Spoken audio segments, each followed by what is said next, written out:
Hi there and welcome. These are your handover videos for your Sprite Major 4 EB. These are a basic walkthrough on how to set up and operate the caravan as if you were coming on or off site. Starting off first, we have your black hitch head here with silver lever. Now you have to have that pulled up like so to then be able to wind down the jockey wheel onto the tow ball, which will then cause it to snap down. Press up this red button and expose a green ring. You then have a breakaway cable here. Now legality states if you have an eye point it has to be used, if not wrap it around the tow bar. You then have your handbrake here to disengage, press down, and to engage, flick up. Then you have 13-pin electric here, so if you do have 7-pin adaptation, make sure to bring yourself an adapter. And then 2 points either side, 2 points at the back, you have inserts for your legs. The caravan itself will come with a leg winder, or you can get yourself a 19mm drill bit and a power drill just to make it a bit more quick. However, do not attempt to jack up or level the caravan using your legs. They're simply used for stabilisation. Then we are using our test equipment today here. So I have a red propane gas bottle with this gas hose connected to it. Now I'd always recommend propane over butane just because it has a better performance in winter. Now black gas hoses will run for 5 years, so you can see this one is dated 2026. So that connects from the bottle itself to the regulator inside here. Hand tighten that as much as you physically can and then just nip it up using a spanner. However, do not make it ridiculously tight as there is an O-ring inside which can put excessive pressure on it. Coming around to the other side, starting off first, we have your flue. Your flue is used to get clean air in and out of your boiler. Don't have to do anything with this except make sure it's nice, clean and tidy. Now we're not running water through today as it has just been fully drained off. However, this is your plug-in for your water here. So the trimmer itself you can remove by pressing in the trigger and pulling out. And then to insert it, all you have to do is press in so it clicks and then it can't be removed. You then have this plastic cap to go over the top of the acrow to ensure no nastiness gets in. And then at the bottom of the pump you have your strainer. It's crucial that the strainer itself sits at the bottom of the barrel because otherwise you are just going to be allowing air to come through. And as you can see, they do have a bit of a tendency to curl up. My recommendation is to get some PVC tubing or some hose pipe or something along that line, just so it's always nice and straight.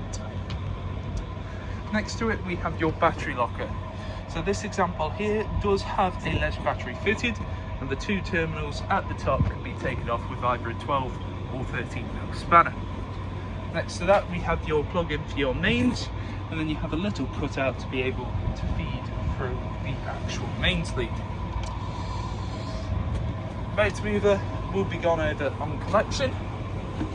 And then lastly, we have your toilet function. So first up, we have your cassette toilet. To remove it, press up on the orange handle and pull out like so. Now this handle itself does extend out and up, so it could be used similar to a carry-on suitcase. What you want to do is twist this head to the side, open up the cap, tilt, and at the same time as tilting, continually pressing your vent button. Now my recommendation, which you can see I've done, is to feed in some fresh water inside this compartment, shut it back up, give it a shake, and again tilt and vent. And then on this cap you have measurements in both imperial and metric, and that is for your blue chemical. Blue chemical goes into there, twists the head to the side, and then push in the cassette so the orange handle itself sits behind those white teeth. Just here we have where your wastewater is going to come out of. This is from both your showers and your sinks, so you'll need some 28.5mm waste pipe that you can then feed into a waste master.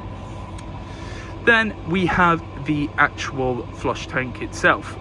This has a capacity to hold around 12 litres of water, however I wouldn't recommend putting in any more than 10 as you don't want to overfill the compartment. You can also add some pink chemical which works as a bleach without being corrosive and makes it smell nicer. However, you don't want to travel with either of these two full. So just up here, got a little bung to drain off any remaining water. The caravan itself will be fully drained off before you leave with it. Then underneath your right hand side seat, you have all of this here, so I wouldn't recommend storing anything under here. You can pull up this panel and that will give you access to the boiler just there. You then have the flow jets, which is what will pull through the actual water from outside to the boiler tank. Connected to all of that, you have all of these blue leads. Now you can see there you have that yellow drain valve. When facing in the upright position, that is in drain mode. November to March, have that up permanently unless you're actively using the caravan, and anytime you come off site, make sure you have that up. The back of that white box is your battery locker. This blue box here is your brain box for your motor mover, and you can pull back that panel if you ever need to do a reset.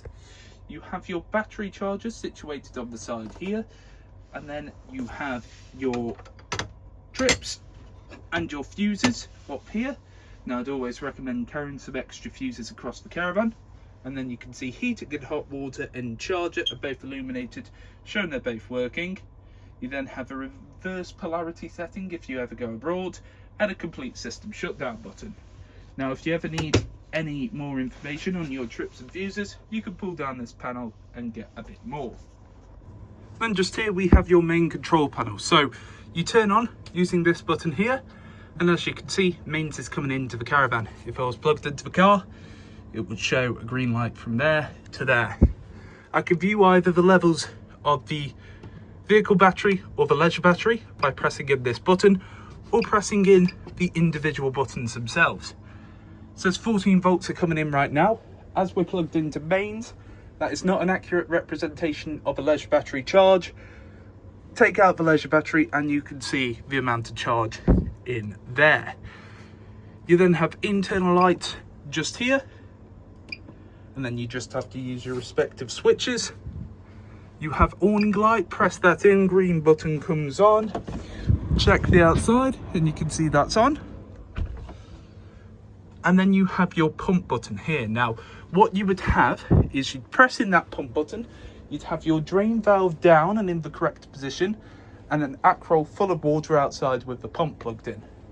You then come over to the actual taps itself, open up on first cold, and then switch over to hot. And what you're looking for is a nice steady continuous stream. You let that run for about 30 seconds. Now, it's the case that it's got a couple of coughs and splutters.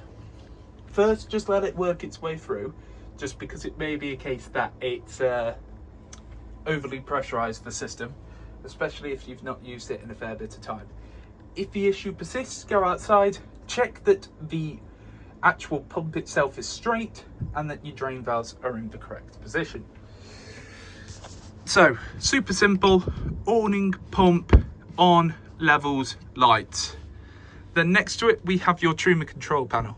Now this control panel, you have a back button, you then have a dial, which is also your select button. You can see there, mains is plugged into the caravan. So first up, you come to this screen. So whatever flashing I can select. So this caravan with the thermometer is for the internal temperature. Starts at 5 degrees and works its way up to 30. Whatever you select, it will get to that temperature in around about an hour, dependent on the weather.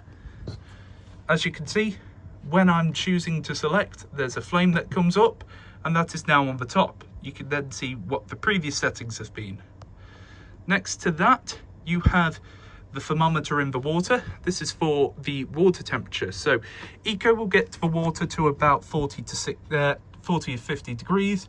Hot will get it to around 60. A Boost will prioritize heating the actual water itself over heating the caravan for around 30 minutes. After then 30 minutes, it will then drop down to Eco. And again, you can see on the top, it shows you what's selected. Next, we have our energy source. So we can either use strictly gas in 1 kilowatt, gas in 2 kilowatt, strictly electric with 1, or strictly electric with 2.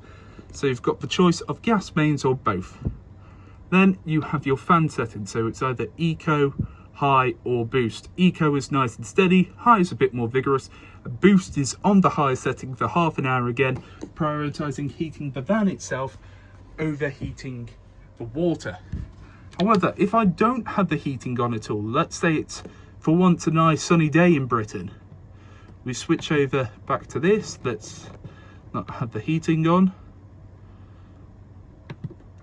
It's off or vent. Now what vent does, it will circulate the air across the caravan. So you'd have all your windows open and you can pull through some nice fresh air. Then on the bottom row, you have a timer. So you first input your start time for the heating, then hot water, and then your end time. Then you have the correct time. So it's currently not 10 minutes past midnight. It's just done that because I've reset it. So just set to the correct time. It is a 24-hour clock. Then you have additional settings. So offset, temperature, brightness, 12 or 24-hour clock, index or reset. I'm not going to go through that as we have set that to what we believe the most user-friendly panel to use. However, if you'd like to have a look inside your book pack to see what they represent, then please do so. Now, that screen itself will stay blue. However, it will naturally fade to green when not interacted with. However, if you don't want the heating on at all, press and hold in. Turns itself off. And no more heating. If you want to turn that back on, you do the exact same. Then just here we have your toilet operation, which is bog simple. Open up the lid, press the button, and you can hear that motor. That motor is what will push through any water in the system. To remove the waste, where is it? You press away the handle, opens up the catch, pull it back towards you to shut it up, and when the cassette is full, there'll be a red light on there telling you to empty. Then just here we have your hob grill and oven. Now all of this operates on gas, so you have to have your gas bottle plugged in on the outside, press in on the dial, twist it to the side and press in the igniter. Now it may be a case that the flames will initially light and then cut out. That is natural, that is the gas making its way through its system. Relight and then you're all good to go. This is what it looks like when they're all lit. As you can see, all burners nice and lit. And then it is the same concept for your grill. So press in, twist to the side, press your ignite. Now it may be a case one side will light, then the other side. And then lastly, we have your oven. So press that in and you can see that light. Only thing to note with that, make sure that this isn't intruding on the actual clicker, so it doesn't allow it to light. You need to travel with this glass sheet down, but don't put it down until all of these are nice and cold. And if you're traveling with your gas bottles, make sure the bottle itself is turned off. Then here we have your fridge operation. So to turn this on, press and hold in on this button on the side. It will then flash up and go to its most recent memory, which in this case is mains. You have child locks on the top and the bottom, and then you can see when the fridge is on, there's lights on. You can change the mode by pressing this button. So I'll press it once, goes to auto. Auto chooses what the fridge thinks is the best source to use. Then I'll press it again, it's going to float over to that battery symbol. That battery symbol is not your leisure battery, it is representative of 13-pin electric. So when I press it, it begins to flash up and beep. So I can then switch over to gas. Now for gas itself, the same with the heating, I'd recommend running through your hob grill and oven first, just to make sure the gas is coming through all right. Then you may hear it gradually tick in. Once it's finished ticking, that means it's lit. You don't have to do anything manually yourself. However, let's go back over to mains. Then we have the amount of power coming in. So we have 1, 2, 3, 4 or 5. 5 being the most powerful, so it's going to chill it the quickest, but even on full, it is going to take around 4 hours for the fridge to fully chill. Then when you want to turn this off, press and hold in, turns itself off, no more lights.